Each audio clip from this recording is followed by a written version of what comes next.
Welcome to my review of Double Dragon for the Commodore 64. And I just put up a tutorial of this game. It took me maybe around an hour, 44 minutes to beat, somewhere around there. Mainly because it plays like shit. So you can see where this review is headed.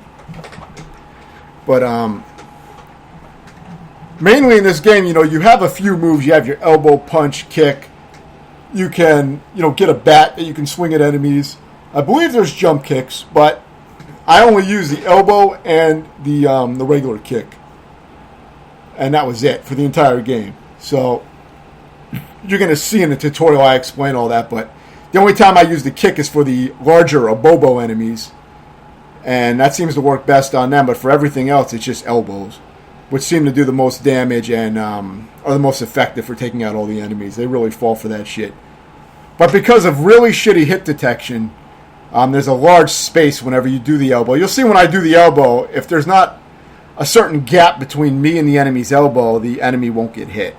It's very specific. So you got to get the distancing down, but, it's in a bullshitty way. I mean, in a good game, you don't have to, do these kind of strange distancing from the enemies. It just makes more sense.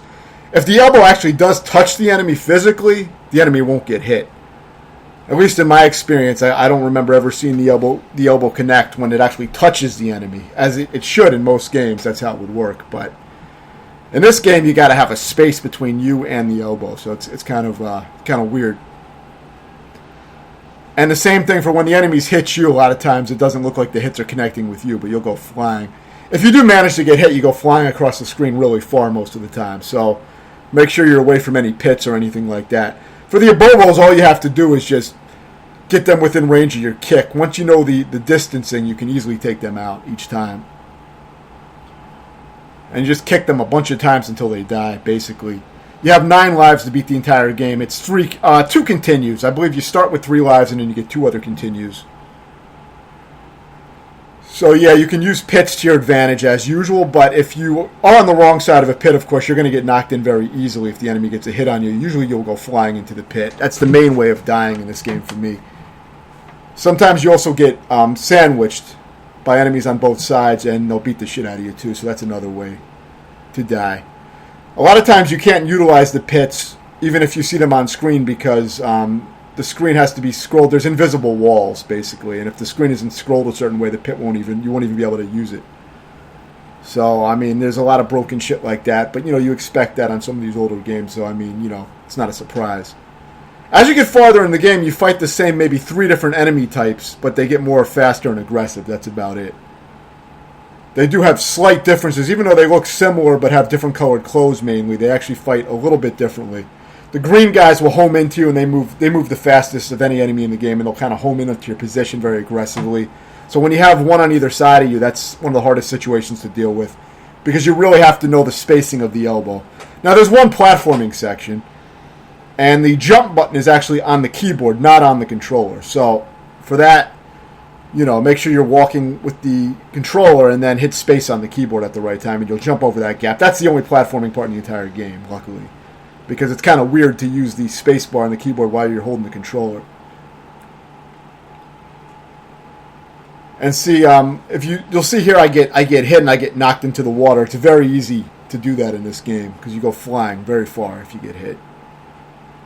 Most of the time. See, that's usually what will happen. So you lose a life when that happens. And then for the final stage, this is the final boss. He's the same as a lot of the regular enemies you've dealt with. The only difference is that he takes 17 elbows to defeat.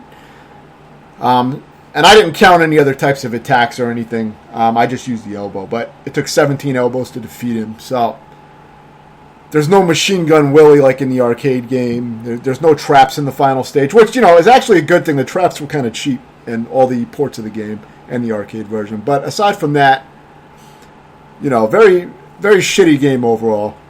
I mean, at least it's playable. That's about the only positive thing I can say about the game. And the music is decent for a Commodore game, Commodore rendition of Double Dragon arcade music. It's decent for that. If you get cornered by this boss, you will probably have a hard time getting out of it, as you see here. But you have to choose between music or sound effects, like a lot of these old games on Commodore. So the music is actually decent. The sound effects, I assume, are probably pretty shitty, so it's probably better just to set it to the music.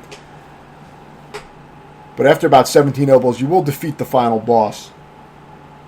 So yeah, the only reason I don't give this a lower review, because it is actually playable, and you can learn it, and you can have a little bit of entertainment with it. But regardless, it's still a shitty game. You get a shitty prize when you beat it. You get to lock lips with your brother, but in a wig. So, overall, this is a pretty shitty game. Not as bad as the first Double Dragon game that was released on the Commodore 64. Another port of the arcade by a different company. That one seems extremely fucking unplayable. But this one is bad enough. I would give it a 3 out of 10. Let me know if you have any questions, and thanks for watching.